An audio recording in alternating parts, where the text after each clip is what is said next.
Hello again, because of Winn-Dixie. We are working on chapter 18. When we got to Gloria Dump's, I told her I had 2 surprises for her, and I asked her which one did she want first, the small one or the big one. The small one, said Gloria.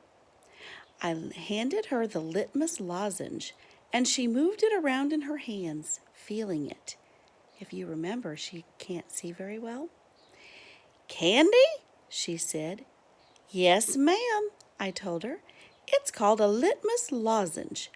Oh, Lord, yes, I remember those candies. My daddy used to eat them.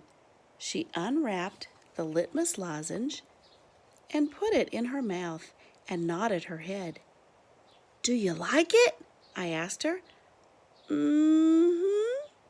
She nodded her head slowly. It tastes sweet, but it also tastes like people leaving. You mean sad? I asked. Does it taste like sorrow to you? That's right, she said. It tastes sorrowful, but sweet. Now, what's surprise number 2? A book, I said. A book? Uh-huh, I said. I'm going to read it out loud to you. It's called Gone with the Wind. Miss Franny says it's a great book. It's about the Civil War. Do you know all about the Civil War? I've heard it mentioned a time or two, said Gloria, nodding her head and sucking on her litmus lozenge. It's going to take us a long time to read this book, I told her. There are 1,037 pages. Hoo-wee, said Gloria. She leaned back in her chair and crossed her hands on her stomach. We best get started then. And so I read the first chapter of Gone with the Wind out loud to Gloria Dump. I read it loud enough to keep her ghosts away, and Gloria listened to it good. And when I was done, she said it was the best surprise she had ever had, and she couldn't wait to hear chapter 2. That night, I gave the preacher his litmus lozenge right before he kissed me goodnight. What's this? He said. It's some candy that Miss Franny's great-grandfather invented. It's called a litmus lozenge. The preacher unwrapped it and put it in his mouth. And after a minute, he started rubbing his nose and nodding his head. Do you like it? I asked him. It has a peculiar flavor. Root beer? I said.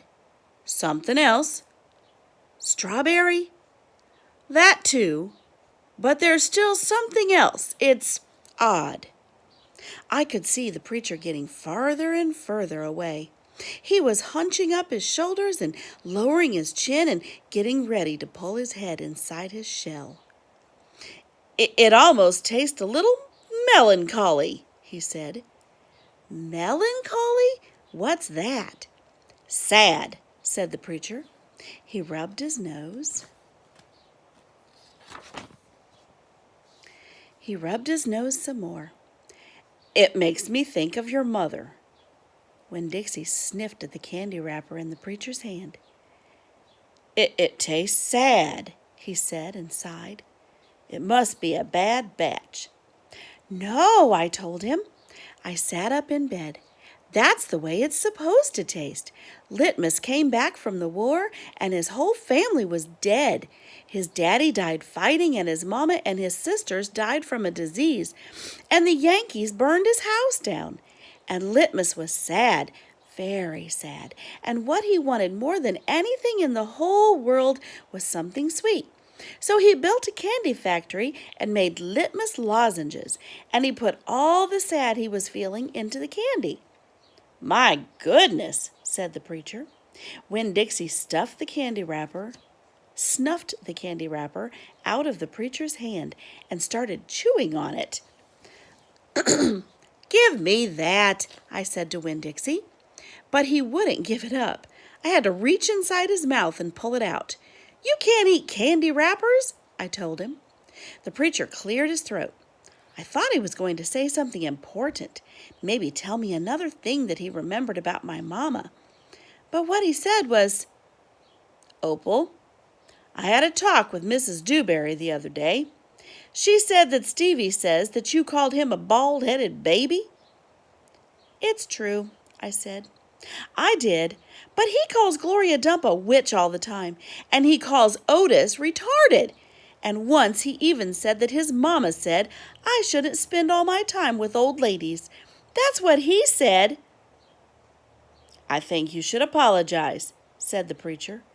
Me? I said. Yes, he said. You tell Stevie you're sorry if you said anything that hurt his feelings. I'm sure he just wants to be your friend. I don't think so, I told him. I don't think he wants to be my friend. Some people have a strange way of going about making friends, he said. You apologize.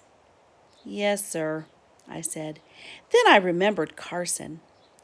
Daddy, I said, do you know anything about Amanda Wilkinson? What kind of thing? Do you know something about her and somebody named Carson? Carson was her brother. He drowned last year. He's dead? Yes, said the preacher. His family is still suffering a great deal. How old was he? 5, said the preacher. He was only 5 years old. Daddy, I said, how could you not tell me about something like that? Other people's tragedies should not be the subject of idle conversation. There was no reason for me to tell you. It's just that I needed to know, I said, because it helps explain Amanda. No wonder she's so pinch-faced. What's that? Said the preacher. Nothing, I said. Good night, India Opal, the preacher said. He leaned over and kissed me, and I smelled the root beer and the strawberry and the sadness all mixed together on his breath. He patted Winn-Dixie on the head and got up and turned off the light and closed the door. Oops, we got 2 pages stuck together. There we go. I didn't go to sleep right away. I lay there and thought about life, how life was like a litmus lozenge, how the sweet and the sad were all mixed up together, and how hard it was to separate them out. It was confusing. Daddy! I shouted. After a minute, he opened the door and raised his eyebrow at me. What was that word you said?